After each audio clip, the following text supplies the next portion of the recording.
First thing you need to do is gather materials. All you should need is a pencil, paper, eraser, and a ruler.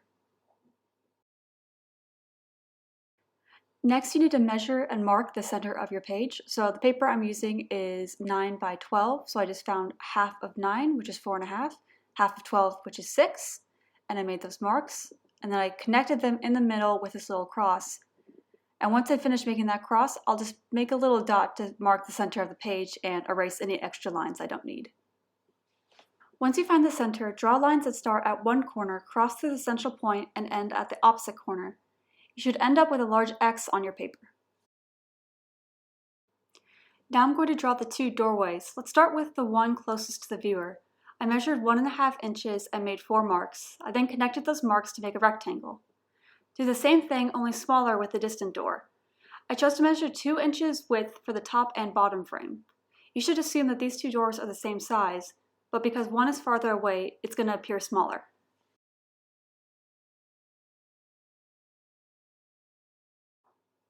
And this is what the final result looks like. It's very simple, and let's go into the details.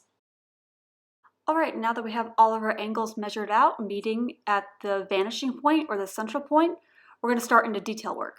And the marks that you see me making right now, you don't have to do. I'm just doing a door frame on the outside of the door that's closest to the viewer.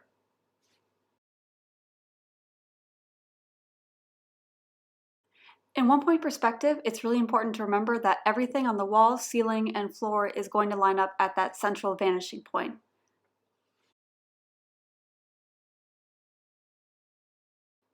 All of your vertical lines should be parallel to the edge of the paper or just straight up and down. And the horizontal lines are going to follow similar rules. Keep them parallel to the top and bottom of the page. And since we're still only using pencil, take a moment to erase any mistakes or add any edits that you want. Now I want to make a cobblestone pathway, so to make sure that all of the angles make sense, I'm measuring out a few centimeters and then using the ruler to connect them to the central point. And once again, with a horizontal line, it will be a perfectly straight line right across the page, but at different measurements. So I'm going to make the rectangles towards you a little bit bigger, and they get progressively smaller as they go back towards the horizon line.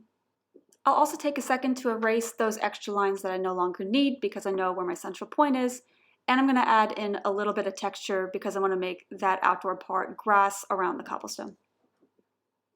As you can see in the back, I made a few dash marks going through the central point. That is the horizon line. It is horizontal across the page, and that just marks where our line of vision stops. Now I'm choosing to color in my work. I'm just using a few colored pencils, but you can use any medium you'd like. You can stay in black and white with graphite. You can use markers, crayons, basically anything you want. A good tip I like to use while coloring is that if something is closer to you, the value will be higher. In other words, the colors will be more vibrant.